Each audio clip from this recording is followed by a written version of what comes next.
Good morning. ಮೀನು.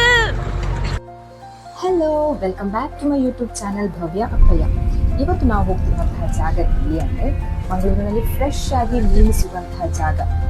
S, ಅದೆಲ್ಲಿ ಅಂದರೆ ದಕ್ಕೆ. ಮಂಗಳೂರಿನ ದಕ್ಕೆ ನೀವು ಕೇಳೇ ಇರ್ತೀರಾ. ನಾನು ಮಂಗಳೂರಿನ ಹುಡುಗಿ ಆಗಿದ್ರೂ ಕೂಡ ನಾನು ಫಸ್ಟ್ ಟೈಮ್ ಆಗಿ ಮಂಗಳೂರು ದಕ್ಕೆಗೆ ಹೋಗ್ತಿರುವಂಥದ್ದು.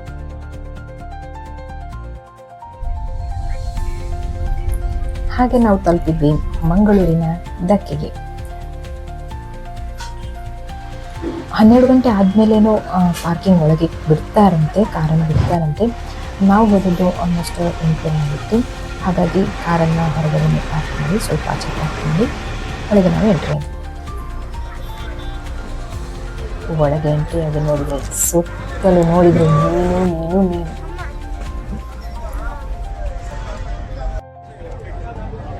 ನಂಗಂತೂ ಬಂಗುಡೆ, ಬೂತಾಯಿ, ಸಿಕ್ಕಡಿ ಮೀನು ಬಿಟ್ರಿ ಏಡಿ ಬಿಟ್ರೆ ನನಗೆ ಬೇರೆ ಯಾವ ಮೀನು ಅನಿಸುತ್ತೆ. ಇಲ್ಲಿ ಅಂತೂ ಬಂತು ನಾನು ತುಂಬಾನೇ ಮೀನನ್ನು ನೋಡಿದೆ. ಸೀಡಿ ಮೀನಂತೆ, ಡಿಸ್ಕೋ ಮೀನಂತೆ, ಮದಿಮಾಲಂತೆ, ಎಷ್ಟು ಮೀನನ್ನು ನೋಡಿದೆ ಗೊತ್ತಾ. ಹಾಗೆ ಸ್ವಲ್ಪ ಸೈಡ್ಗೆ ಬಂದ್ರೆ ಅಲ್ಲಿ ತುಂಬಾ ಹೆಂಗಸರು ಕೂತ್ಕೊಂಡಿದ್ರು. ನಾವು ಕೊಟ್ಟಂತಹ ಮೀನನ್ನ ತುಂಬಾ ನೀಟಾಗಿ ಕಟ್ ಮಾಡಿ ಕೊಡ್ತಾ ಇದ್ರು.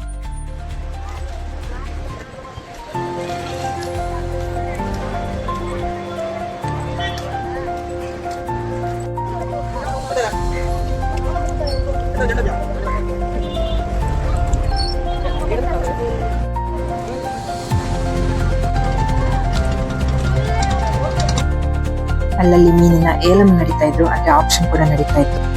ಈ ಮೀನಿಗೆ ನಮ್ಮೂರಲ್ಲಿ ಬೊಂಡಾಸ್ ಅಂತ ಹೇಳ್ತಾರೆ. ನಿಮ್ಮೂರಲ್ಲಿ ಏನ್ ಹೇಳ್ತಾರ ಅಂತ ಕಮೆಂಟ್ ಮಾಡಿ. ಹಾಗೆ ನಿಮ್ಗೆ ಗೊತ್ತಿರುವಂತಹ ಮೀನಿನ ಹೆಸರನ್ನು ಕೂಡ ಕಮೆಂಟ್ ಮಾಡಿ.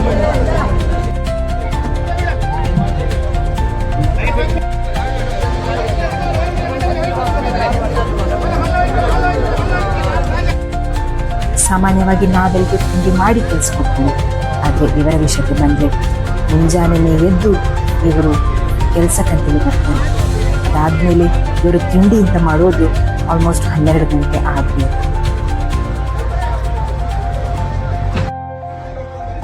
ಹಾಗೆ ಸ್ವಲ್ಪ ಈಚೆ ಮುಂದೆ ಕೊಟ್ಟು ಅಣ್ಣಗೆ ಜಂಬು ನೆರಳು ಕೊಟ್ಟು ಬೇಕಾದಷ್ಟು ತೆಗೀರಿ ಅಂತ ಹೇಳಿದ್ರು.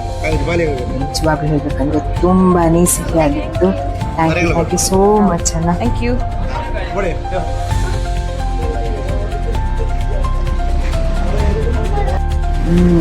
ನಿಜವಾಗ್ಲು ತುಂಬಾನೇ ಚೆನ್ನಾಗಿತ್ತು ಜಂಬು ನೇರಳೆ. ಹಾಗೆ ಜಂಬು ನೇರಳೆಗಿಂತ ನಾವು ಪರ್ಚೇಸ್ ಮಾಡಿದಂತಹ ಮೀನು ಕಟ್ ಮಾಡಿ ಆಯ್ತಾ ಅಂತ ಹೀಗೆ ನೋಡ್ತಾ ಇರುವಾಗ ಅಕ್ಕ ಅವರು ಇನ್ನೂ ಕಟ್ ಮಾಡಿ ಆಗಿರ್ಲಿಲ್ಲ.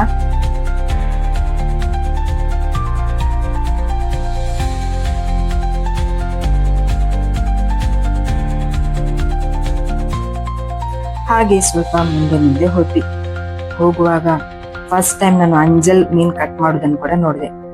ಅಂಜಲ್ ಮೀನು ತುಂಬಾ ಕಾಸ್ಟ್ಲಿಯಸ್ಟ್ ಮೀನು. ನೋಡಿ, ಒಂದು ಅಂಜಲ್ ಮೀನಲ್ಲಿ ಎಷ್ಟು ಪೀಸ್ ಆಯ್ತು ಅಂತ ಹೇಳಿ.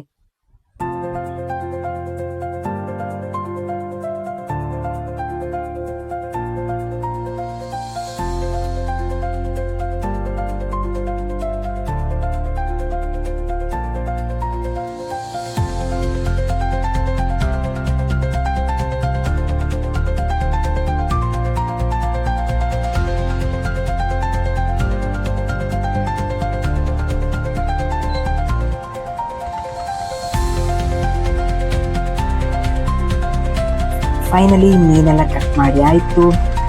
ನಿಜವಾಗ್ಲೂ ಹೇಳ್ಬೇಕಂದ್ರೆ ತುಂಬಾನೇ ಒಳ್ಳೆ ಎಕ್ಸ್ಪೀರಿಯನ್ಸ್ ಮಂಗಳೂರು ದಕ್ಕೆಗೆ ಬಂದು. ಸೊ ವಿಡಿಯೋ ಇಷ್ಟ ಆದರೆ ಲೈಕ್ ಮಾಡಿ, ಶೇರ್ ಮಾಡಿ, ಕಮೆಂಟ್ ಮಾಡಿ. ಬಾಯ್.